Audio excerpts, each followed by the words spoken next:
우리 옆에 분들하고 인사 한번 했으면 좋겠습니다. 우리 참 잘 오셨습니다. 오늘도 하나님의 은혜가 충만합니다. 네, 새해 복 많이 받으세요. 예, 우리나라는 이 새해 복 많이 받으라는 인사를 두 번이나 합니다. 예, 그래서 연초에 신정으로 한번 인사하고 또 구정으로 한번 더 인사하고, 그래서 새해 복을 곱빼기로 받으라는 하나님의 특별한 은혜가 아닌가 그런 생각이 드네요. 2022년도에도 변함없는 하나님의 은혜와 사랑이 여러분의 가정과 하시는 일에 넘치기를 주님의 이름으로 축복합니다. 예, 저는 오늘 본문의 말씀을 가지고 주의 길을 예비하라, 그런 제목을 가지고 함께 은혜를 나누려고 합니다. 예수님께서 이 땅에 오시는 길은 우연의 산물이 아닙니다. 어쩌다 보니 예수님이 이 땅에 태어나셨고, 어쩌다 보니 기독교라는 종교가 만들어졌고, 어쩌다 보니 우리도 예수를 믿게 되고, 뭐 그렇게 된 것 같은 그런 생각이 들겠지만, 우리가 예수님을 바르게 믿고 나면 알게 돼요. 이것이 기가 막힌 은혜구나. 어떻게 예수님의 그 탄생하시고자 하시는 하나님의 그 구원의 계획과 그 역사를 천지를 창조하고 나시고 난 이후에 창세기 3장부터 시작해가지고 이렇게 하나님께서 계획하셔가지고 또 계획하셔서 그 일을 이루어 오셨을까? 정말 신기한 일이에요. 사람이 무슨 계획을 세우잖아요. 계획을 세우면 100% 그 계획대로 되는 일이 많지는 않습니다. 많지가 않아요.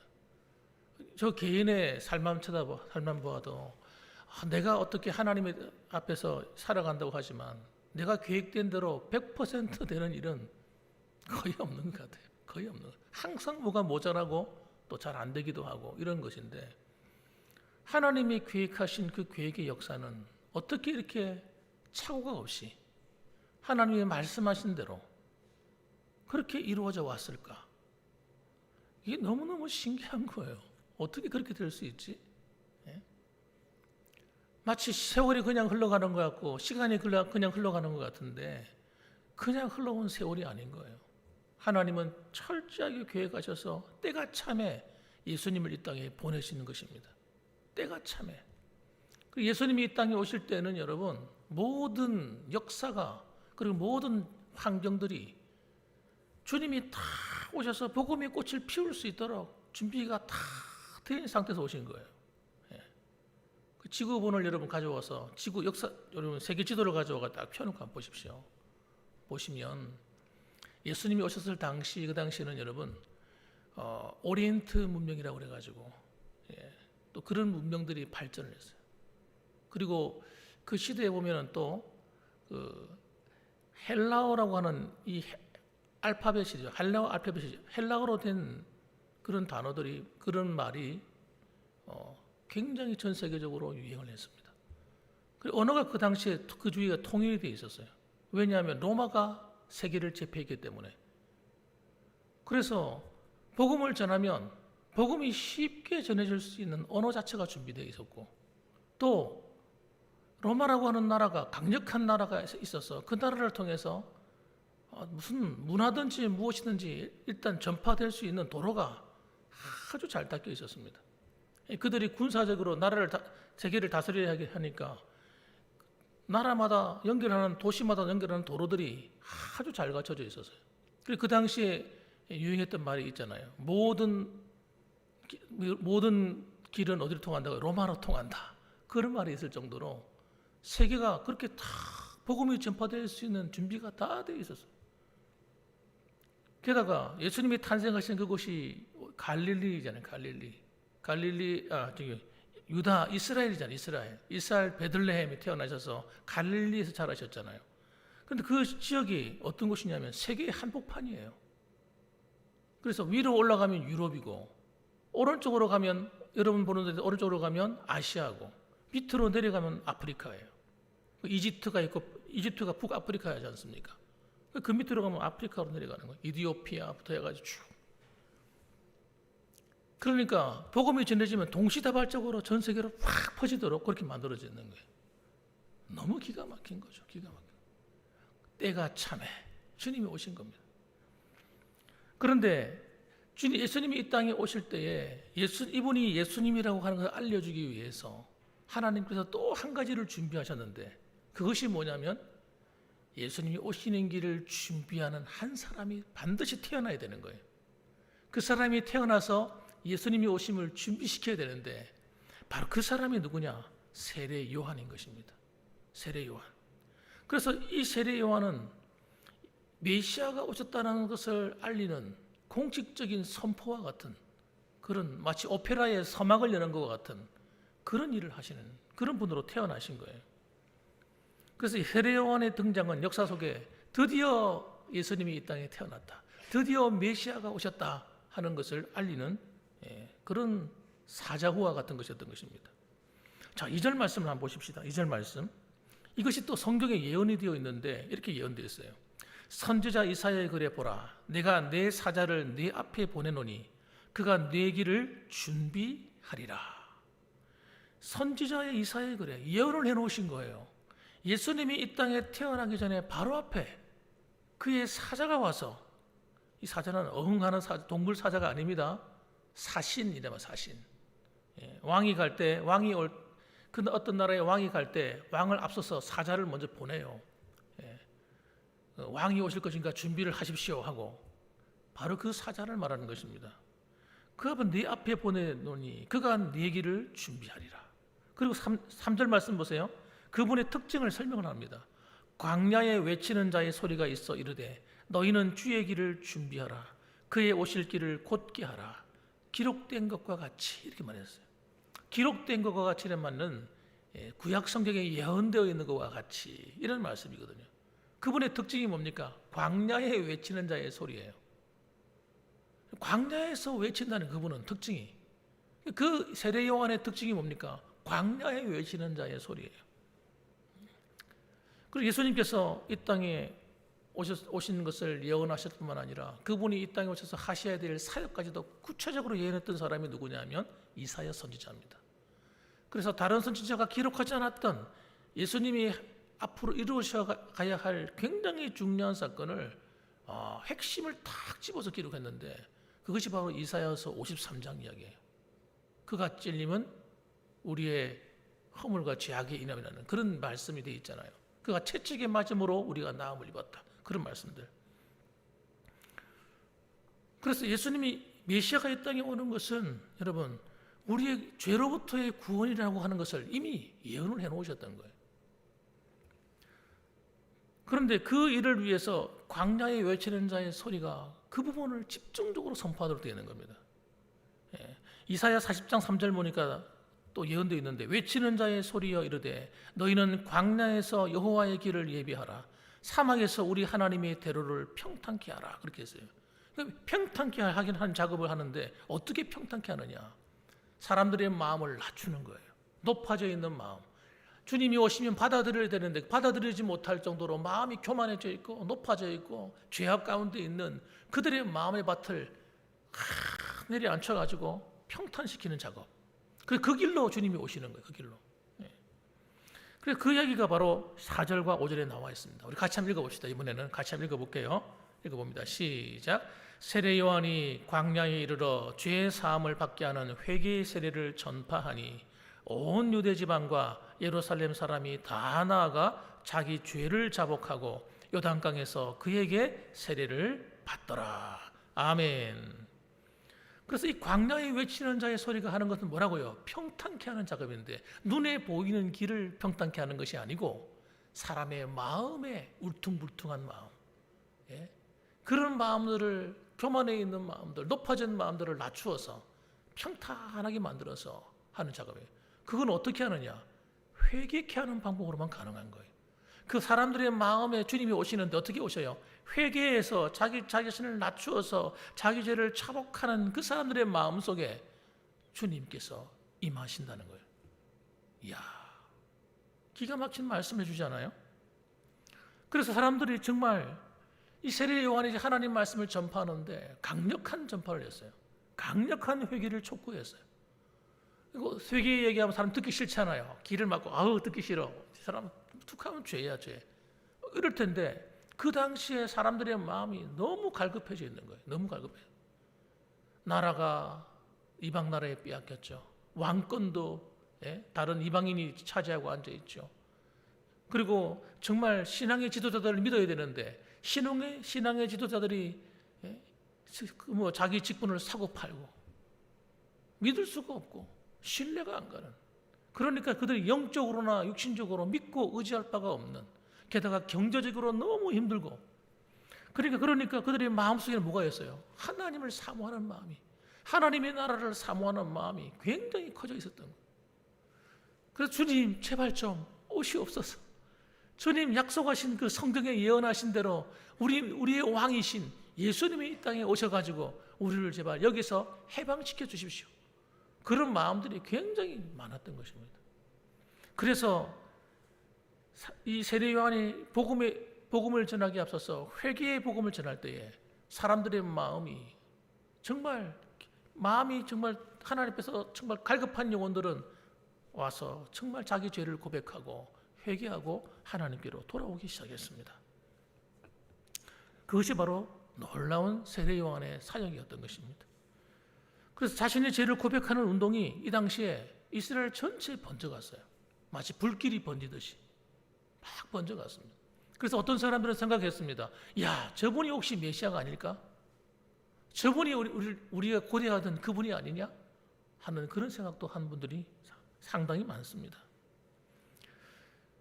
그들이 와서 세례 요한의 말씀을 듣는데 그 말씀을 듣는데 마음에 불이 붙는 거예요.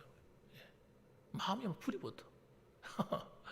야, 그래서 정말 뭔가 하나님의 일이 일어날 것 같다는 뜨거운 마음이 막 불타올랐어요. 여러분, 회개하는 자에게 어떤 변화가 일어날까요? 그것은 여러분, 회개할 때 일어나는 가장 큰 변화는 여러분, 이 마음이 갈아엎어지는 겁니다. 마음이 갈아엎어져서 하나님에 대한 영적인 눈이 뜨이기 시작하는 거예요. 그런데 이런 변화는 여러분 그냥 되어있는 변화가 아니에요. 바로 성령의 역사로 되는 겁니다. 그 세례 요한이 어디에 감동된 사람이에요? 태어날 때부터 어머니 복중에서 성령의 감동을 입은 사람이에요. 성경이 그렇게 기록돼서 누가복음에 보면 어머니 뱃속에서 뛰노는 거예요. 성령이 감동돼가지고. 그러니까 태어나서도 살아가는 이 세례 요한의 모습이 남달라요. 그래서 젊은 나이임에도 불구하고 어디 갑니까? 이 사람은 하나님에 대한 갈망으로 사무쳐가지고 그런 광야에 가서 광야에서 기도합니다. 광야에서 하나님 말씀을 묵상하면서 기도하고 말씀을 묵상하면서 기도하고 이러는데 하나님의 말씀이 임하는 거예요. 그 들판에서 하나님 말씀이 임해가지고 영적인 눈이 띄어져 버렸어요. 그 하나님 앞에 선지자가 되어버린 겁니다. 여러분, 그런데 놀랍게도 세례 요한에게 간 그런 것이 아니라 자신의 죄를 회개하고 고백하는 사람들에게 하나님의 거룩한 성령이 임해버리는 거예요. 그래서 여러분, 정말 하나님의 은혜를 입은 성도에게 특징이 뭡니까? 성령의 충만함이에요. 성령의 은혜가 내게 흘러 넘치게 되는 겁니다. 7절 말씀 한번 볼까요? 7절 말씀 보면 같이 한번 읽어봅시다. 우리 7절 말씀, 8절 말씀 읽어볼게요. 같이. 그가 전파하여 이르되 나보다 능력 많으신 이가 내 뒤에 오시나니 나는 굽혀 그의 신발끈을 풀기도 감당하지 못하겠노라. 나는 너희에게 물로 세례를 베풀었거니와 그는 너희에게 성령으로 세례를 베푸시리라. 아멘. 세례 요한이 사실은 자기를 좀 나타낼 만도 하잖아요. 사람들이 그렇게 막 자기를 존경하고 자신을 막 따르고 자신이 전하는 그 메시지를 듣기 위해서 막 몰려들 때 이 세례 요한의 마음속에는 야, 나도 꽤 괜찮은 사람이야. 하나님이 역시 나를 통해 놀라운 일을 하시는구나. 나는 그래도 이런 대접을 받을 만하지. 이렇게 되어야 되는데 하나님의 은혜를 받은 사람의 특징이 뭐냐면 자기 자신을 잘 아는 겁니다. 그래서 겸손한 거예요. 진짜 성령을 바로 받은 사람은 겸손할 수밖에 없어요. 교만할 수가 없습니다. 정말 하나님의 은혜를 받은 사람의 특징이 뭡니까? 겸손이에요. 여러분, 그가 뭐라고 얘기합니까? 아니야. 내가 메시아가 아니라 내 뒤에 능력 많으신 이가 오시는데 그분은 나하고는 질적으로 다른 분이야. 나는 그분의 신발끈을 풀고 묶는 그런 종의 역할도 할 수 없는 사람이야. 그분하고 비교하면 나는 아무것도 아니야 하고 전하는 거예요. 나는 비록 너에게 물로서 세례를 베풀어서 회개의 세례를 베풀지만 그러나 그분이 오시면 너희는 물로 세례를 받는 것이 아니라 성령의 능력으로 세례를 받을 거야. 이렇게 얘기를 해주는 거예요. 물 세례도 중요하지만 성령의 세례는 대단한 거죠. 하나님의 능력으로 옷 입히는 거예요. 성령의 세례는. 그래서 여러분 성령님이 오셔서 이 복음을 완성시키는 거예요. 그래서 결국은 성령의 역사가 없는 교회, 성령의 역사가 나타나지 않는 신앙의 삶은 여러분 굉장히 빈약하고 빈곤한 겁니다. 그래서 교회는 여러분 성령의 능력이 나타나야 돼요. 교회는 주의 종, 교회에서 봉사하는 성도들은요 성령의 능력에 사로잡혀야 돼요. 그래야 교회가 일어서는 거예요. 여러분이 봉사할 때 열매가 맺혀요. 열매가. 여러분 성령의 능력 안에 있기를 주님의 이름으로 축원합니다.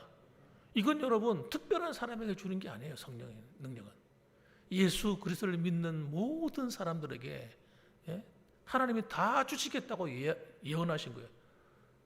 누구든지 예수 그리스도를 믿기만 하면. 그래서 요엘서 2장 28절 보면 말세에 하나님이 행하시는 놀라운 일들 가운데 하나가 성령의 능력을 교회에 붓는 겁니다. 요엘서 2장 28절 보면 그 후에 내가 내 영을 만민에게 부어주리니, 이건 민족을 초월했어요. 이스라엘 백성들에게만 주는 게 아니죠. 이것도 이미 이방인들에게 넘어간 거예요. 너희 자녀들이 장래일을 말할 것이며 너희 늙은이는 꿈을 꾸며 너희 젊은이는 이상을 볼 것이며 그때 내가 또 내 영을 남종과 여종에게 부어줄 것이며, 이렇게 말씀합니다. 보세요.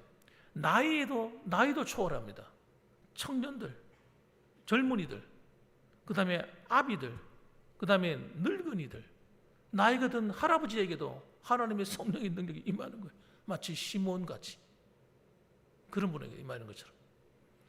여러분 뿐만 아니라 남자 여자도 초월합니다.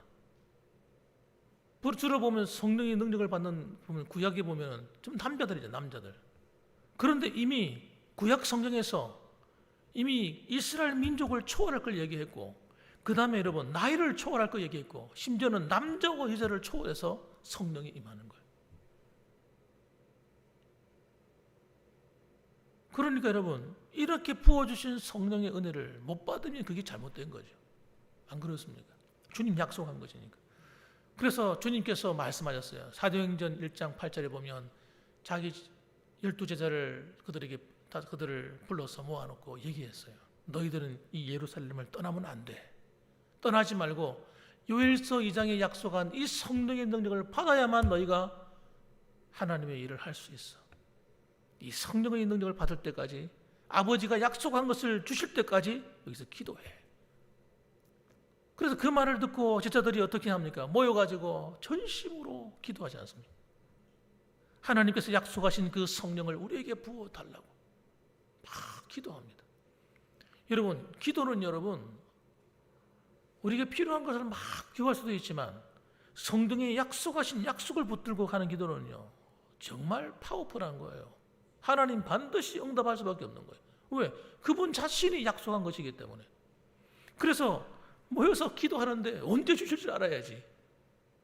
기도하는데 내가 한 3일 정도 기도하면 줄게, 뭐 이렇게, 아니면 며칠 만에 줄게, 이렇게 약속하면 좋을 텐데 언제 주실지도 모르는 그 성령의 능력을 그들은 믿음으로 구하기 시작한 거예요. 하루가 지나도 응답이 없어요. 이틀이 지나도 응답이 없어요. 일주일이 지나도 응답이 없어요. 8일이 지나고 9일이 지납니다. 그런데 성경에는 뭐라고 나와 있습니까? 갈등했더라, 이런 말이 없습니다. 왜 하나님의 성령을 주시지 않는지 고민했더라, 이런 기록이 없어요. 그들이 끝까지 기도하는 거예요. 하나님의 성령의 능력을 받기 위해서 사모하는 겁니다. 그렇게 기도하니까 어떤 일이 벌어지냐? 10일째 되는 날이었어요. 사도행전 2장에 보니까 하늘로부터 막 기도하고 있는 자리에 바람 소리가 막 성령이 임재하시는 것을 여러분 그냥 조용히 마음에 임하는 그런 게 아니에요. 성령이 여러분, 하나님이 약속하신 이 성령의 능력은 여러분 그냥 마음속에 조용히만 그런 게 아닙니다. 소리가 들리는 거, 소리가. 여러분, 눈에 보이는 거예요. 이 불 같은 것이, 불의 혀 같은 것이 막 갈라지면서 앉아 기도하는 사람들 머리에 막 다 임해 있는 거예요. 불덩어리가.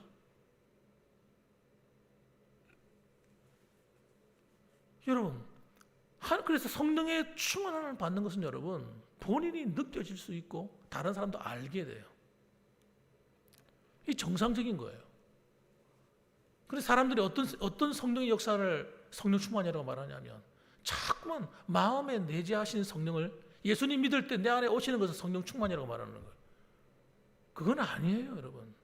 예수님 믿을 때 내게 임하시는 성령은 그냥 믿을 때 내 구원의 확신으로 내게 주어지는 성령의 임재일 뿐이에요.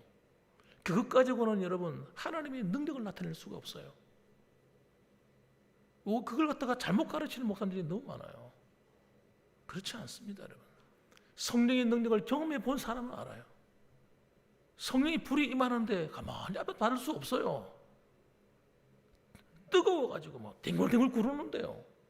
불을 받아가지고 와 뜨거워 하면서 구른다니까. 무디 같은 그분은요 하나님께 기도하다가 성령의 불을 받아버렸어요. 전봇대를 붙들고요 그가 하나님께 기도했어요. 하나님 이제 그만 부어주십시오. 그만. 뜨거워서 견딜 수가 없습니다. 성령의 역사는요 그렇게 나타나는 거예요. 사람이 느껴지는 거예요. 성령이 막 부어지는데 멀쩡할 수가 있나요? 위에서 내려 붙는데요 뭐. 몸으로 체험돼요. 성령의 능력, 권능과 능력을. 그런 이런 성령의 역사를 한 번도 경험해 보지 못하고 일생을 살아간다면 얼마나 허무합니까? 그리고 어떻게 주님의 일을 해요? 주님의 일을 감당할 수 없어요. 능력이 안 나타나니까. 힘이 없어가지고. 그러니까 대부분의 많은 성도가 어떻게 봉사합니까? 자기 힘으로 봉사하는 거예요. 그러니까 얼마나 힘들어. 힘들어 죽지 그거는 진짜. 세상에 나가서 여러분 봉사하고 일을 해보세요. 얼마나 힘듭니까? 직장 가서 일하면서 한번 일해보세요. 얼마나 힘들어요. 교회는 그런 노동이 아닙니까? 교회일도 노동이에요. 힘들어요. 그런데 여러분 하나님의 능력이 임해가지고 성령의 능력이 임해서 하는 일은 여러분 피곤한 줄을 모르는 거예요. 힘이 더 나는 거예요. 봉사할수록 힘이 나는 거예요. 마음이 기뻐서 견딜 수가 없어. 주를 섬기는데 마음이 기뻐요. 이 정도가 좀 즐거운 정도가 아니라 성령의 능력을 임해버리면 여러분 그 즐거움은 배로 차이 나는 거예요. 그렇기 때문에 여러분 회개의 세례가 임할 때 성령의 능력을 받게 되는 겁니다. 회개 한 번도 안 해본 사람, 신앙생활하면서 자기 죄를 심각하게 생각하고 회개 한 번 안 해본 사람이 정상적인 신앙생활을 할 수 있을까요? 힘들죠. 힘들어요. 힘들 수밖에 없어요. 그래서 여러분 하나님 앞에 신앙생활 하시는 분들은 반드시 거쳐야 될 과정이 뭐냐면 자기 죄를 한번 철저히 회개하는 시간이 있어야 돼요. 기도하는 가운데 내가 어릴 때부터 지금까지 살아오면서 하나님 앞에서 내가 바르게 살지 못했던 것들을 한 번도 내가 고백해보지 않았던 그 죄들을 하나님께 고백해. 내가 지난해도 지나오면서 내가 하나님 보실 때에 합당치 않았던 생각이나 내가 말씀드렸잖아요. 우리의 죄는 근원이 마음속으로부터 나온 거기 때문에 마음에 있는 생각으로부터 나오는 죄부터 회개해야 돼요. 그리고 하나님 앞에서 바르게 살지 못했던 것들, 불화했던 것들, 서로 가정 안에서 범죄했던 죄들 있잖아요. 그러니까 멀리 있는 큰 죄를 찾는 게 아니라 먼저 내 안에서부터 우리 가정에서부터 그리고 점점 범위를 넓혀가면서 자기 죄를 철저하게 회개하는 시간을 가지시고 그렇게 할 때 회개의 능력이 임하는 거예요. 예배를 드리면 은혜가 되고 감동이 되는 거예요. 여러분 그 감동이 되는 예배가 내 안에 있어야 돼요. 일평생 살아가면서 예배의 감동을 한 번도 느껴보지 못해서 이건 비극이죠. 목사가 설교를 잘해서 감동받는 게 아니에요. 하나님의 성령이 내 마음을 만질 때 감동을 받는 거예요. 그래서 기도하는데 안에서 하나님의 내 마음을 만지니까 울컥 하면서 눈물이 막 흘러내리는 거예요. 이상하다. 내가 왜 눈물을 흘리지? 하나님이 내 마음을 만지는 거예요. 하나님의 영은 감동케 하시는 영이라니까요. 눈물이 흘러내리면서 나도 모르게 내 마음에 마치 부들부들 그 완악하던 마음, 강팍하던 마음이 다 녹아져 내리는 거예요. 그리고 기도의 문이 열리기 시작하는 거예요. 여러분, 이런 은혜를 경험하셔야 돼요. 하나님 앞에 찬송을 하는데 왜 그렇게 찬양하는데 찬양이 은혜가 돼요? 왜? 찬양하는데 마음이 기쁘고 즐겁고, 그 전에는 찬양하려면 힘들었어요. 참 노래도 잘 안 될 뿐도 아니라 제가 그렇더라고요. 한 곡을 제대로 못 부르겠더라고. 거듭나기 전에 그랬다니까요. 너무 힘들더라고 찬양하는 게.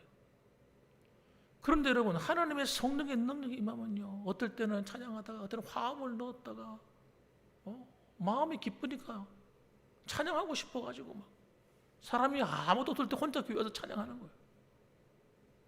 기도하라고 말하지 않아도 기도 가고 싶은 마음이 생기나, 아무도 없는데 본당에 와서 기도하는 거예요. 누가 시킨 것도 아닌데. 그게 성령의 감동으로 일어나는 열매들입니다. 설교를 듣고 있는데 여러분, 설교의 본문과 상관없이 말씀이 항상 은혜가 되는 거예요. 여러분, 말씀 자체로 은혜가 되기도 하지만 어떨 때는 하나님이요, 내 생각 속에 하나님이 깨달음을 주셔서 은혜 받게 만드시고 하나님이 계속 역사하시는 마음이 되는 거예요. 여러분, 그래서 여러분, 이 은혜라고 하는 것은 여러분, 죄가 있는 사람에게는 절대 나타나지 않습니다. 자신 자신이 회개가 되지 않은 그 영혼, 그 심령에는요, 주님이 그곳에 임재하지 않으시는 거예요. 그래서 이 회개의 세례가 너무너무 중요한 거예요. 세례 요한이 그 당시에 했던 이 일들 때문에 나중에 주님이 오셔서 복음을 전할 때 사람들의 마음이 마치 부들부들해져 있었던 거예요. 그래가지고 하나님 앞에 나와서 회개하고 울고, 하나님 말씀이 은혜가 돼가지고, 주님 말씀 은혜가 돼가지고 이 사람들이 보따리 싸들고요, 일주일 내내 쫓아다녔다니까. 그 말씀 들으려고. 초대교회, 우리 한국교회가 그랬습니다. 초대교회 한국교회가요, 일주일 동안 그 당시에는 그 부흥회를 했다더라고요. 일주일 동안. 그럼 월요일 날 보따리 싸들고 와가지고 밥을 해먹어가면서 그렇게 참여했던, 부흥이 참석했다. 회개의 은혜가 이렇게 강력하게 사람들을 변화시키는 겁니다.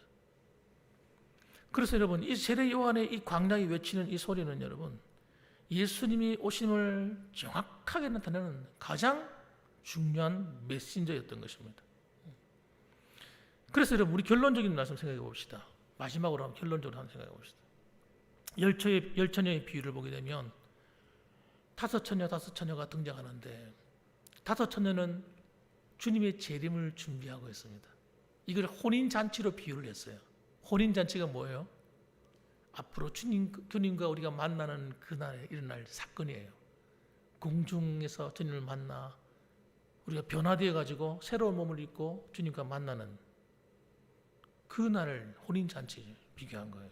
그걸 준비하는데 두 부류가 있는 거예요. 하나는 기름을 준비한 다섯 처녀와 기름을 준비하지 않은 다섯 처녀 이야기입니다.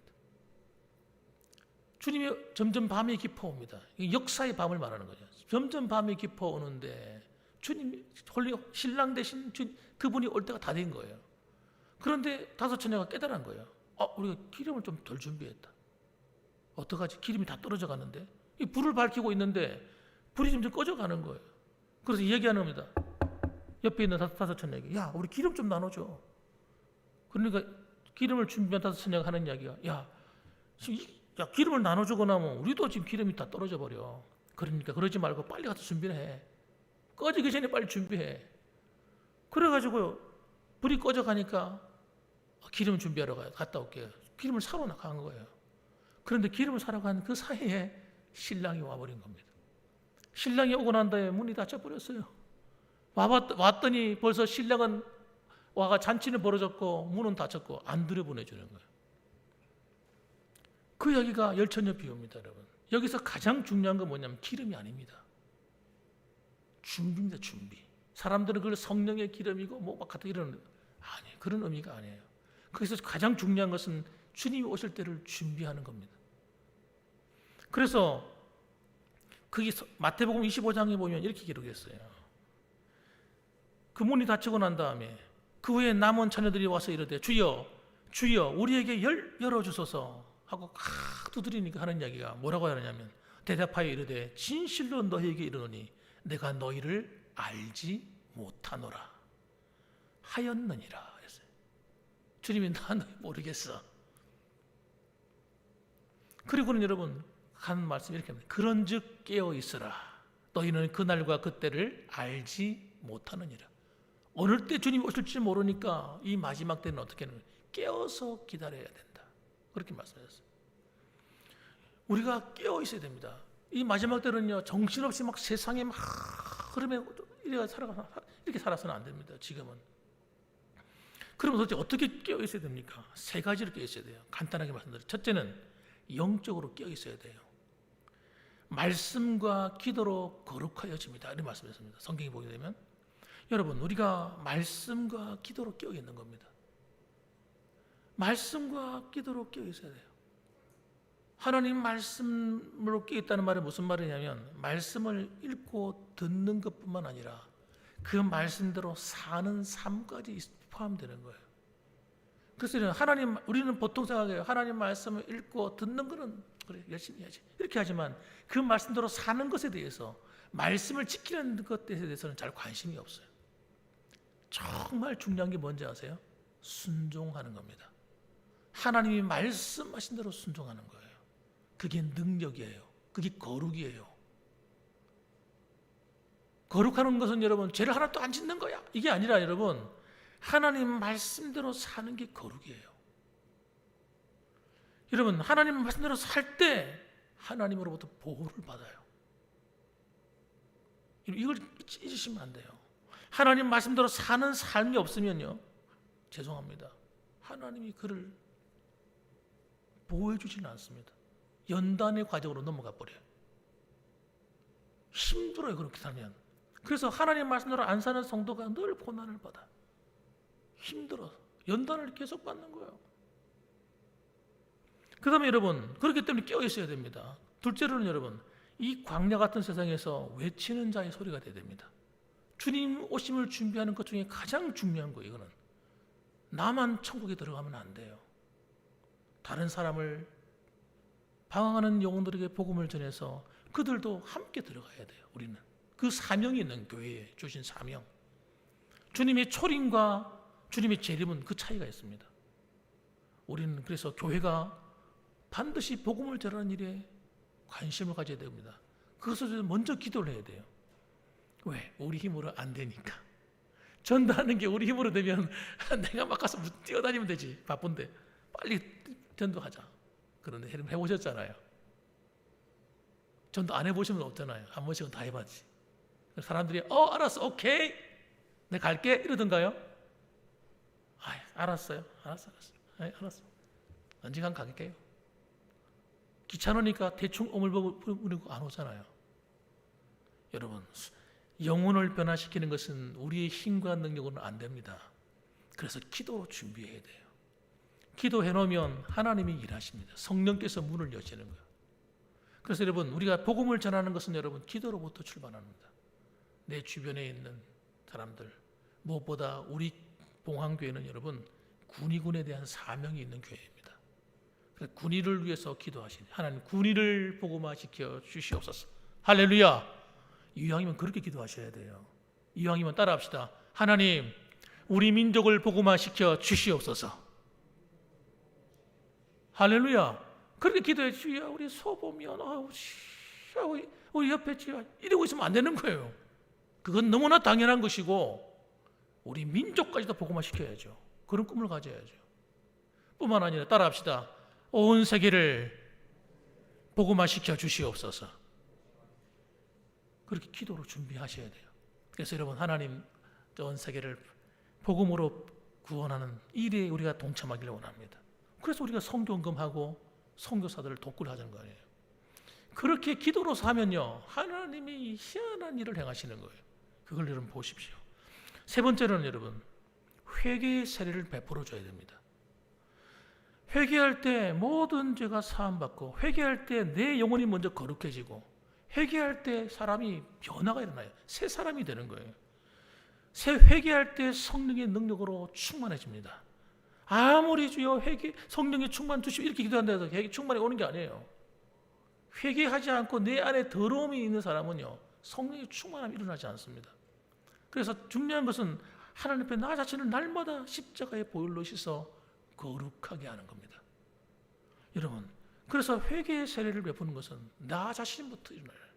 그리고 우리 교회가 항상 이렇게 거룩할 수 있도록 하나님 회개로 십자가의 보혈로 정결하게 씻어달라고 기도할 필요가 있어요. 그렇게 할 때 하나님이 여러분을 성령으로 충만케 하시고 이 악한 시대를 믿음으로 승리하게 할 뿐만 아니라 주님 오시는 그날을 준비할 수 있는 힘과 능력도 주실 줄로 믿으시길 바랍니다. 아멘. 우리 한번 기도하십시다.